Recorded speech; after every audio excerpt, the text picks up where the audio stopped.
Hello दोस्तों, मैं रेखा आपके अपने चैनल कॉमर्स फर्स्ट ग्रेड में आपका हार्दिक स्वागत करती हूँ। दोस्तों, अपन चर्चा कर रहे थे एलपीजी पर। एलपीजी का सामान्य जो परिचय है उसके बारे में अपन ने चर्चा कर लिया लास्ट वीडियो में। और अब आज अपन बात करेंगे, इसका पार्ट सेकंड है जिसमें अपन एक एक पॉइंट एक एक कॉन्सेप्ट को लेके चलेंगे। और अपना फर्स्ट जो कॉन्सेप्ट रहेगा इसमें प्राइवेटाइजेशन रहेगा, यानी निजीकरण। निजीकरण पर आज अपन फुल डिटेल चर्चा करेंगे। तो चलिए दोस्तों शुरू करते हैं। कल अपन ने पढ़ा था लिबरलाइजेशन के बाद, लिबरलाइजेशन, प्राइवेटाइजेशन एंड ग्लोबलाइजेशन का सामान्य परिचय। और ये देखिए, कल अपन ने जो पढ़ा था उसका थोड़ा सा आपको रिव्यू करवा देती हूँ। जैसे निजीकरण क्या होता है, वैश्वीकरण क्या होता है, उसमें ये कॉन्सेप्ट मैंने आपको समझा दिया है। तो इनका शॉर्ट अगर आपको पूछे ना इनका अर्थ, तो देखिए निजीकरण का क्या होता है, स्वामित्व या प्रबंध पूर्ण या आंशिक रूप से निजी हाथों को सौंपना क्या है निजीकरण। उदारीकरण का मतलब होता है जो आप उद्योग धंधे स्थापित कर रहे हो उसमें आपको क्या है, छूट देना। और सब वैश्वीकरण क्या होता है कि स्वदेशी और विदेशी जो क्षेत्र हैं उनको अर्थव्यवस्था के द्वार खोलना, मतलब एक देश की अर्थव्यवस्था को दूसरे देश की अर्थव्यवस्था से जोड़ना। ये सामान्य परिचय अपन ने इस पर चर्चा कर ली थी। और आज अपना रहेगा निजीकरण, उसके बारे में अपन फुल चर्चा करेंगे। ये देखिए, ये मैंने आपको चीज़ें सारी समझाती हैं। अगर आपने नहीं देखा है वीडियो तो आप वीडियो जाके देख सकते हो, अपने चैनल पे अपलोड किया हुआ है। ये देखिए, इसका सामान्य परिचय था कि भी कॉन्सेप्ट कहाँ से आया, अपने को क्या ज़रूरत पड़ी, पहले अपने इसको क्यों नहीं अपना रखा था, फिर अपनी क्या मजबूरी हुई जिससे अपन ने इसको अपनाया। ठीक है, ये सामान्य परिचय में सारी चीज़ें आ गई हैं। आज अपना जो कॉन्सेप्ट रहेगा वो निजीकरण रहेगा। निजीकरण में देखिए बात करते हैं अपन, निजीकरण का अर्थ क्या होता है, निजीकरण का सामान्य अर्थ क्या होता है। सामान्य अर्थ पता होना चाहिए। देखिए, जब भी कोई चीज़ अपन पढ़ते हैं, कोई टॉपिक अपन शुरू करते हैं, तो उसका बेस अपने को पता होना चाहिए। क्योंकि जब तक अपन उस शब्द का अर्थ नहीं समझ पाएंगे तो उस कॉन्सेप्ट को अपन डिटेल नहीं समझ पाएंगे। तो उसका सामान्य अर्थ या बेसिक जो अर्थ होता है, ये सामान्य रूप से आप बोल सकते हो कि भाई इसका क्या अर्थ है। तो वो चीज़ आपको पता होनी चाहिए। वो अगर आपको पता होगी तो फिर आपको कॉन्सेप्ट को समझने में ज़्यादा दिक्कत नहीं होगी। तो देखिए, अपन बात करते हैं निजीकरण। निजीकरण क्या होता है, वैसे तो अपन ने इसका अर्थ देख लिया और मैंने अभी थोड़ी देर पहले आपको समझाया, लेकिन अपन बात करते हैं इसके यहाँ पर क्या दे रखा है। देखिए, निजीकरण का वास्तविक अर्थ तो सार्वजनिक उपक्रमों का स्वामित्व या प्रबंध निजी हाथों में सौंपना। देखिए, यहाँ से इसका अर्थ निकल के आता है कि सार्वजनिक जो उपक्रम होते हैं, सरकारी जो उपक्रम है, उनका स्वामित्व और जो प्रबंध होता है वो निजी हाथों को सौंपना। देखिए, आपने देखा होगा आज से काफ़ी साल पहले, जैसे अपने जो पिताजी हैं या उनके पिताजी जैसे दादाजी हैं, उनका जो टाइम था उस टाइम जो स्कूल्स वगैरह चलते थे तो उनमें प्राइवेट स्कूल्स नहीं होते थे, उनमें क्या होते थे, सरकारी स्कूल होते थे। सरकारी स्कूल का मतलब होता है कि वो जो स्कूल है उनका संचालन और प्रबंध है वो केवल सरकार करेगी, निजी लोगों का उसमें कोई इंटरफेयर नहीं होगा।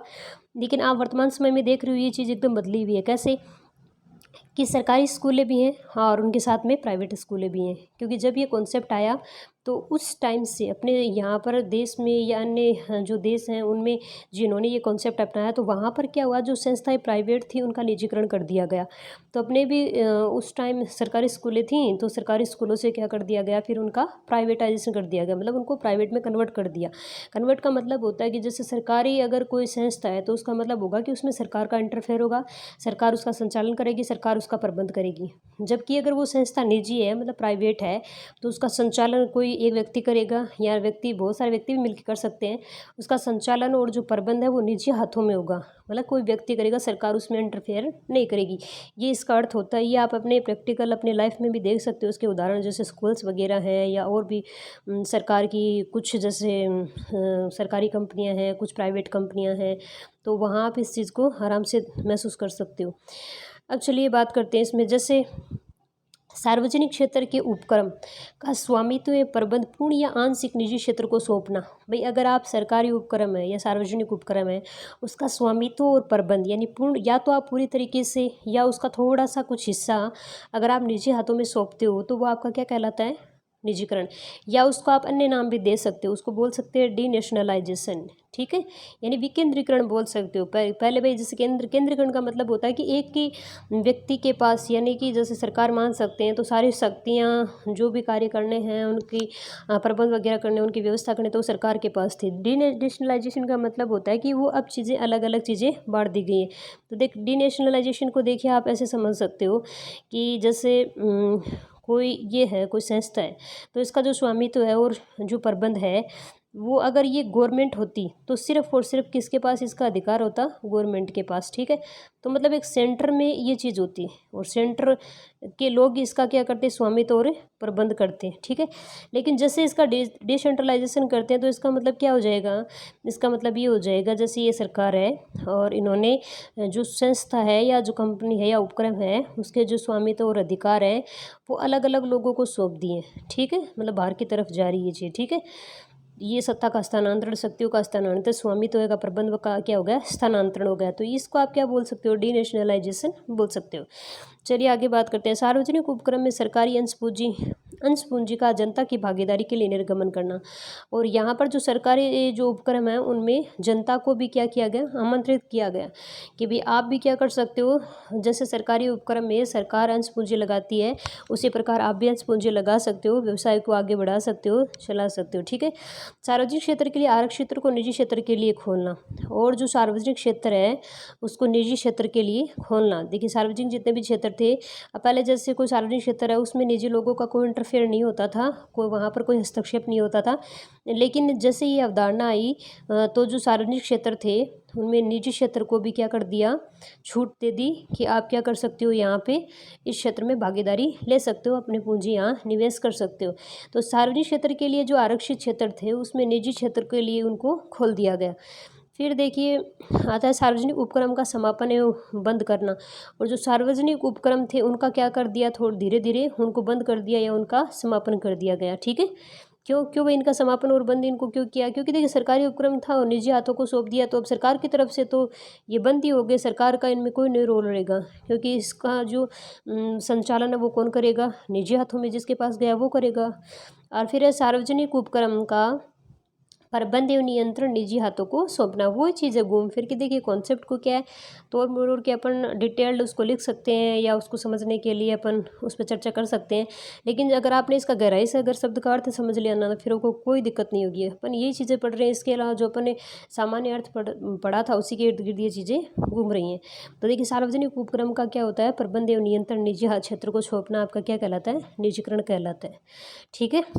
चलिए अब देखिए थोड़ा सा बात करते हैं। इस प्रकार निजीकरण का अर्थ है केवल सार्वजनिक उपक्रमों के स्वामित्व या प्रबंध का निजी क्षेत्र को हस्तांतरण तक ही सीमित नहीं है। अब ये आप सोच लो कि भाई ठीक है सार्वजनिक उपक्रम स्वामित्व और उसका प्रबंध अपने निजी हाथों में दे दिया, ठीक है बात खत्म। तो इसका अर्थ यहाँ तक ही नहीं है, बल्कि निजी क्षेत्र की भागीदारी बढ़ाने के लिए किए जाने वाले समस्त प्रयासों को निजीकरण में सम्मिलित किया जाता है। कि भाई जैसे ये बोल रहे कि चलो ये तो ठीक है स्वामित्व और प्रबंध निजी क्षेत्र को सौंपना या उसका स्थानांतरण करना निजीकरण हो गया, लेकिन बोल रहा है कि निजी क्षेत्र की भागीदारी बढ़ाने के लिए मतलब प्राइवेटाइजेशन करने के लिए, निजी लोगों का सरकारी जो उपक्रम है उनमें हस्तक्षेप बढ़ाने के लिए या उनकी भागीदारी या उनकी हिस्सेदारी बढ़ाने के लिए जो भी अपन प्रयास कर रहे हैं ना, जितने भी प्रयास किए जा रहे हैं वो सारी के सारी किस में आएंगे, निजीकरण में, ठीक है। तो यानी कि निजी क्षेत्र में भागीदारी बढ़ाने के लिए जो भी समस्त प्रयास किए जा रहे हैं वो आ जाएंगे, और प्लस में सार्वजनिक उपक्रम में स्वामित्व और प्रबंध का जो निजी क्षेत्रों को हस्तांतरण करना है वो किस में आ जाएगा, निजीकरण में, ठीक है। यहाँ तक मेरे हिसाब से आपको कोई प्रॉब्लम नहीं है, कोई दिक्कत नहीं होनी चाहिए, क्योंकि इजी कॉन्सेप्ट है और समझने में शायद ज़्यादा दिक्कत नहीं होगी। सरकार को यह भी आशा थी कि निजीकरण से प्रत्यक्ष विदेशी निवेश को बढ़ावा मिलेगा। और देखिए सरकार ने जब ये अवधारणा अपनाई तो सरकार को ये विश्वास था और सरकार को ये आशा थी कि भाई जैसे अपन सरकारी उपक्रमों का अगर निजीकरण करते हैं तो इससे विदेशी निवेश भी बढ़ेगा। क्यों, क्योंकि भाई जैसे विदेशों से कंपनियां आएंगी और वो यहाँ पर क्या इन्वेस्टमेंट करेंगी, ठीक है, इन्वेस्ट करेंगे, डायरेक्ट इन्वेस्ट करेंगे तो यहाँ पर अपने रोज़गार भी बढ़ेंगे, अर्थव्यवस्था को भी सहारा मिलेगा और बहुत सारे लोगों को रोज़गार भी मिलेगा, ठीक है। तो निजीकरण जैसे ही किया गया तो यहाँ से फिर क्या हुआ, निजीकरण का जो क्षेत्र है या क्राइटेरिया है वो क्या हुआ, बढ़ता चला गया है। कैसे बढ़ता चला गया, क्योंकि जैसे निजीकरण की अवधारणा के बारे में अपन ने सोचा तो यहाँ से अपने को क्या सहायता मिली, जैसे प्रत्यक्ष विदेशी निवेश को बढ़ावा मिला। क्योंकि जैसे आप अगर कोई नया कॉन्सेप्ट अपनाते हो तो फिर अन्य लोगों को भी उससे क्या होता है, फ़ायदा होता है, ठीक है, उससे नुकसान नहीं होता है। तो अगर अपन ये अवधारणा अपनाते हैं निजीकरण की तो इससे क्या होगा, FDI अपना बढ़ेगा, इसको बढ़ावा मिलेगा, ठीक है। फिर सरकार ने सार्वजनिक उपक्रमों को प्रबंध के निर्णयों में स्वतंत्रता प्रदान कर उनकी कार्यकुशलता को सुधारने का प्रयास किया। और सरकार ने क्या किया, जो सार्वजनिक उपक्रम है ना उनमें जो प्रबंध के निर्णय थे उनको जो प्रबंध के निर्णय लेने की जो स्वतंत्रता प्रदान कर रखी थी, उनकी कार्यकुशलता में और सुधार लाने के लिए। क्योंकि अब जैसे सरकार में किसी व्यक्ति को रख रखा है, वो ठीक है, वो प्रबंधीय मैनेजमेंट से रिलेटेड वो डिसीजन वगैरह लेता है, लेकिन वो इतना अच्छे तरीके से नहीं ले पाता। जैसे अन्य लोगों का उसमें सहयोग होगा तो उससे क्या होगा कि वो अच्छे से डिसीजन ले पाएगा और इससे उसकी कार्यकुशलता में क्या होगी, वृद्धि होगी। ठीक है, इससे क्या है कि वो ज़्यादा से ज़्यादा विकास कर पाएगा। ठीक है, जैसे अपन इससे रिलेटेड एग्जांपल ले सकते हैं। एग्जांपल में जैसे अपन बात करें, कुछ सार्वजनिक उपक्रमों को महाभारत, नवरत्न और लघु रत्न का विशेष दर्जा दिया गया है। ठीक है, ये क्यों किया गया भाई, ताकि जो संस्थाएं, जो उपक्रम है सार्वजनिक, उनमें मतलब उनको और उनका विकास किया जा सके। ठीक है, तो कुछ सार्वजनिक उपक्रम थे जैसे महारत्न है, नवरत्न है, लघु रत्न, इनको क्या दिया गया, विशेष दर्जा।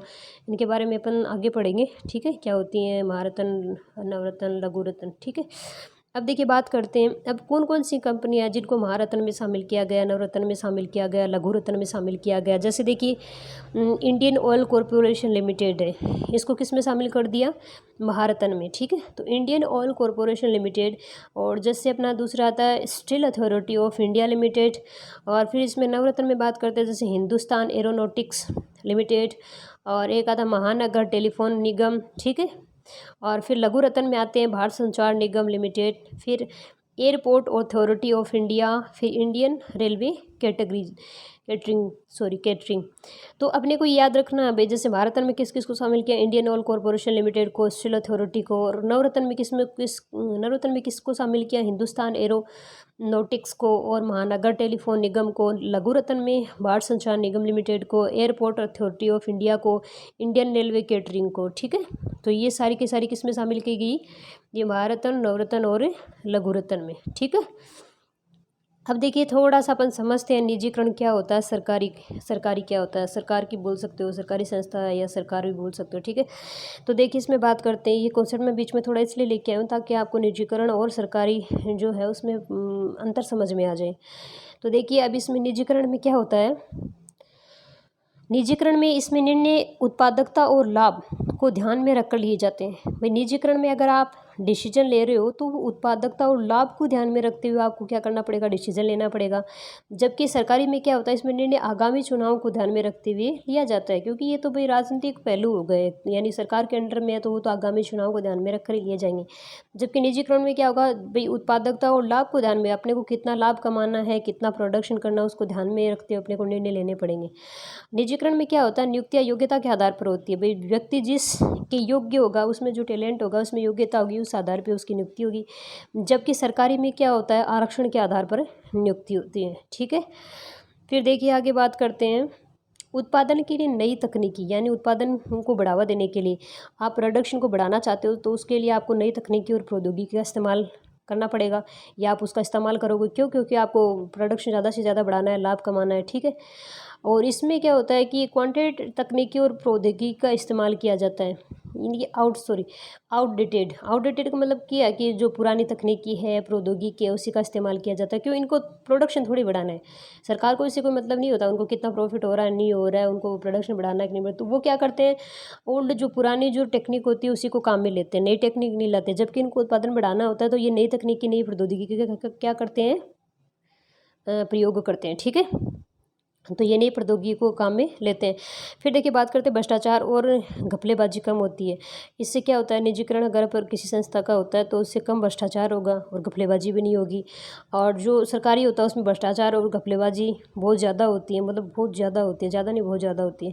और फिर निजीकरण में क्या, ग्रोथ पर फोकस करते हैं, जबकि इसमें तुष्टिकरण पर, ठीक है लोग संतुष्ट हैं, हाँ ठीक है हम संतुष्ट हैं, तो उसी पेज पे तुष्टिकरण पे फोकस चलता रहता है। प्रॉफिटेबिलिटी और ग्रोथ बढ़ाने में रोजगार के नए अवसर पैदा होते हैं। इससे क्या है कि जैसे जैसे प्रॉफिट बढ़ाएंगे तो इससे क्या है कि उस संस्था की ग्रोथ बढ़ेगी, नए रोजगार मिलेंगे, इससे लोगों को भी फायदा होगा। ठीक है, और इसमें सरकारी में क्या होता है, रिटायरमेंट की उम्र ज़्यादा, मतलब कि ये बोलो रिटायरमेंट, यानी कि कोई भाई जैसे आप सरकारी जॉब कर रहे हो तो उसमें रिटायरमेंट होता है, तो रिटायरमेंट की उम्र ज़्यादा, पोस्ट खाली नहीं, मतलब रिटायरमेंट की बोझ देखते नहीं हो कि आप सरकारी जो गवर्नमेंट जो एम्प्लॉय होते हैं वो काफ़ी सालों तक मतलब जॉब करते रहते हैं, बहुत सालों बाद वो रिटायर्ड होते हैं, तो उनकी रिटायरमेंट की उम्र भी ज़्यादा होती है, पोस्ट क्या रहती हैं उससे खाली नहीं होती हैं और नए रोज़गार के अवसर नहीं मिल पाते हैं। ठीक है, तो इससे क्या नुकसान तो होता ही है, क्योंकि भाई प्रत्येक व्यक्ति को मौका देना चाहिए और प्रत्येक व्यक्ति जॉब लगना चाहता है। ठीक है, ये देखिए अब जो करंट में मुद्दे चल रहे हैं उनमें देखिए निजीकरण की तरफ बढ़ते केंद्र सरकार के कदम। सरकार क्या है कि रेलवे को भी क्या करना चाहती है, इसका भी निजीकरण करना चाहती है। ये थोड़े काफ़ी महीने मतलब 5-7 महीने पहले की बात हुई थी, तब इस पे बहस चल रही थी। ठीक है, और ये देखिए आप देख सकते हो प्राइवेटाइजेशन का मतलब क्या होता है कि आप निजी हाथों की तरफ इसको धकेल रहे हो। ठीक है, ये अपना कॉन्सेप्ट हो गया निजीकरण का। ठीक है, तो निजीकरण का कॉन्सेप्ट आई थिंक आपको समझ में आ गया होगा, ज़्यादा टफ नहीं है, इजी है। मैंने इनको सरल शब्दों में, बहुत ही सरल शब्दों में समझाने की कोशिश की है। और ये जो टॉपिक है इजी टॉपिक है, ज़्यादा टफ टॉपिकों में नहीं आता है और इसमें से कम 3-4 क्वेश्चन पूछ ले जाते हैं। तो आज का जो अपना टॉपिक है निजीकरण पूरा हो गया है। कल अपन पढ़ेंगे लिबरलाइजेशन यानी उदारीकरण। ठीक है दोस्तों, वीडियो आपको कैसा लगा आप कमेंट सेक्शन में मुझे कमेंट करके मैसेज टाइप कर सकते हैं। और अगर आपको किसी भी प्रकार की कोई समस्या, कोई प्रॉब्लम आ रही है तो आप मुझे कमेंट बॉक्स में लिखकर कमेंट कर सकते हैं। ठीक है दोस्तों, thank you for watching video. Thank